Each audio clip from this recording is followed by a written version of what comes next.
పుట్టబొమ్మ ధన్యం కాదా పాతికేళ్ల జన్మ కళ్ళే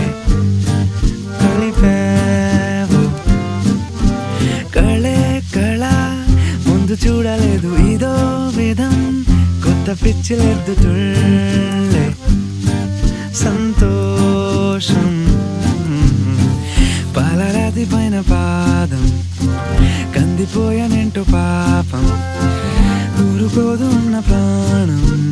ఇసుకరేను అయిన నీకు కాలి కింద గుచ్చుకుంటే నీ